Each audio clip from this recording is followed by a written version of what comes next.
तुम्हारे इमोशंस तुम्हें कंट्रोल नहीं करते, तुम अपने इमोशंस को कंट्रोल करते हो। तुम्हारे दिमाग में ऑलरेडी एक गोल सेट होता है और उस गोल को पूरा करने के लिए तुम अपने इमोशंस का यूज करते हो।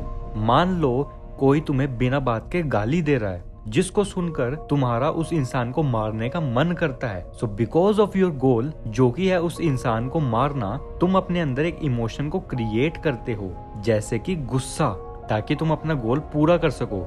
मोस्ट ऑफ द टाइम ये सबकॉन्शियसली होता है। तुम्हें अपना गोल नहीं पता होता, तुम्हें अपने इमोशंस के बारे में नहीं पता होता और तुम कोई ना कोई गलत काम कर देते हो। फिर तुम्हें कोई ना कोई कॉन्सिक्वेंसेस झेलने पड़ते हैं। तुम्हें इमोशनली इंटेलिजेंट बनने से पहले इमोशनली मैच्योर बनना पड़ेगा। पहले मैच्योर बनो, फिर तुम इंटेलिजेंट बन पाओगे। अपने इमोशंस को समझना और इमोशंस को मैनेज करना is called emotional maturity. Emotionally mature बनने के लिए सबसे फंडामेंटल चीज है अपने इमोशंस को जानना, अपने इमोशंस के बारे में जागरूक रहना। जॉन मेयर बोलता है, अपने मूड और उन मूड्स के पीछे के थॉट्स के बारे में जागरूक रहना इज कॉल्ड सेल्फ अवेयरनेस। तुम्हें अपने इमोशंस को आइडेंटिफाई करना है और उन इमोशंस को नाम देना है। उसके बाद उन इमोशंस को रिकॉग्नाइज करना है। जैसे कि प्रीवियस सिचुएशन में पहले अपने इमोशंस को आइडेंटिफाई करो, जैसे कि तुम्हें गुस्सा आ रहा है और उस गुस्से पर ध्यान दो और एक्सेप्ट करो कि तुम्हें गुस्सा आ रहा है। मोस्ट ऑफ द टाइम हम अपने इमोशंस को एक्सेप्ट नहीं करते। मैं तो जेलस नहीं हो रहा, मैं गुस्सा नहीं हो रहा, मैं दुखी नहीं हूँ। तुम्हें हर टाइम सेल्फ अवेयर रहना होगा। तुम्हें एक मेटा लेवल कॉन्शियसनेस गेन करनी है। इसके बाद तुम्हें अपने इमोशंस को मैनेज करना है। याद रखना, तुम्हें अपने इमोशंस को सप्रेस नहीं करना। अगर तुम सप्रेस करोगे तो वो बाहर निकलेंगे ही निकलेंगे, जो कि क्योटिक हो सकता है। तुम्हें अपने इमोशंस को डिफ्यूज करना है। देखो, हर इमोशंस के पीछे एक रीजन होता है, एक गोल होता है। पहले तो तुम्हें अवेयर होना पड़ेगा अपने इमोशंस को लेकर, फिर तुम्हें उस इमोशंस के पीछे का थॉट प्रोसेस और गोल देखना है। मान लो तुम्हारी गर्लफ्रेंड या बॉयफ्रेंड के साथ लड़ाई हुई है और तुम्हारा पार्टनर तुम्हारी बात नहीं सुन रहा और तुम्हें गुस्सा आ गया, जिसकी वजह से तुम उस पर चिल्ला दिए। बट एक्चुअल में तुम्हारा पार्टनर तुम्हारी बात नहीं सुन रहा था। तुम चाहते थे कि वो तुम्हारी बात सुने और तुमने अपनी बात को अपने पार्टनर तक पहुंचाने के लिए चिल्लाना चूज किया और इस गोल को सपोर्ट करने के लिए तुमने गुस्से को क्रिएट किया। अब तुम्हें क्या करना है? पहले तो अपने इमोशंस को रियल टाइम में जानो, बी सेल्फ अवेयर। इसके बाद तुम्हारे थॉट्स क्या थे उन पर फोकस करो। तुमने गुस्से को क्यों क्रिएट किया, इसके पीछे गोल क्या था। जब तुम्हें गोल पता चल जाएगा तब तुम अपनी इंटेंशंस के बारे में भी पता चल जाएगा। जैसे कि पिछली सिचुएशन में तुम उसे मारना चाहते थे या उसको सबक सिखाना चाहते थे, और करंट सिचुएशन में तुम अपनी बात रखना चाहते थे, तुम चिल्लाना चाहते थे। अब तुम्हें अपने गोल और इंटेंशंस पता चल गए हैं। अब तुम अपने आप से क्वेश्चन पूछ सकते हो, do I really want to do this.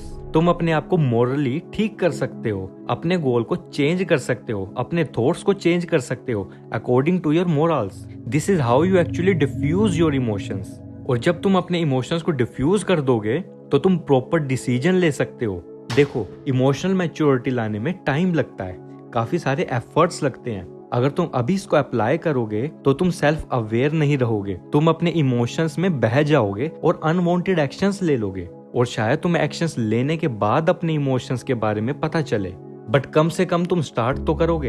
एक टाइम पीरियड होता है कॉन्शियसनेस का। तुम अपने इमोशंस को लेट रिकॉग्नाइज करते हो।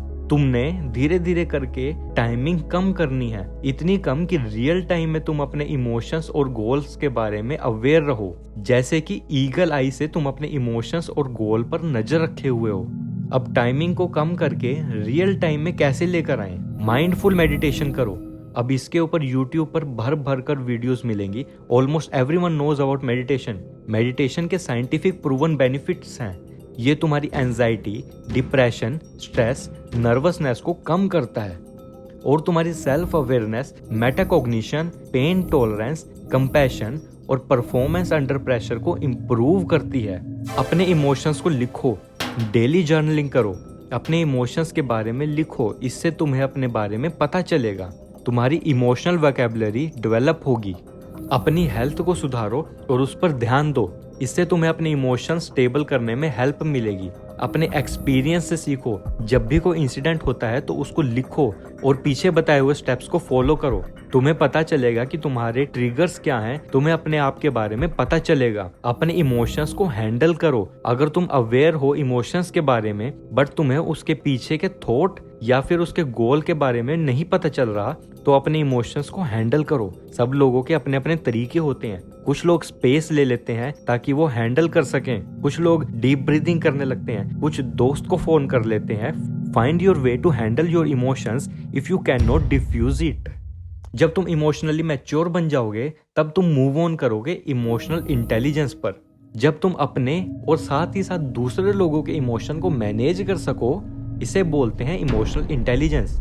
जैसे कि तुम्हारी गर्लफ्रेंड या बॉयफ्रेंड तुम पर चिल्ला रहा है, वही पुराने वाला एग्जाम्पल, तो तुमने पहले अपने इमोशंस को डिफ्यूज किया, फिर तुमने अपने पार्टनर के इमोशंस को रिकॉग्नाइज किया और उसके थॉट्स और गोल्स को जाना कि ये चिल्ला क्यों रही है, क्योंकि मैं इसकी बात नहीं सुन रहा and that person wants to be heard. और उसके बाद तुमने अपने पार्टनर के इमोशंस को भी डिफ्यूज किया। ये है इमोशनल इंटेलिजेंस। अपने आप को दूसरों के हिसाब से ट्यून करना या दूसरों की इमोशनल स्टेट में घुसना या उनको उनकी इमोशनल स्टेट से अपनी इमोशनल स्टेट में लेकर आना, ये तभी होगा जब तुम इमोशनली मैच्योर हो।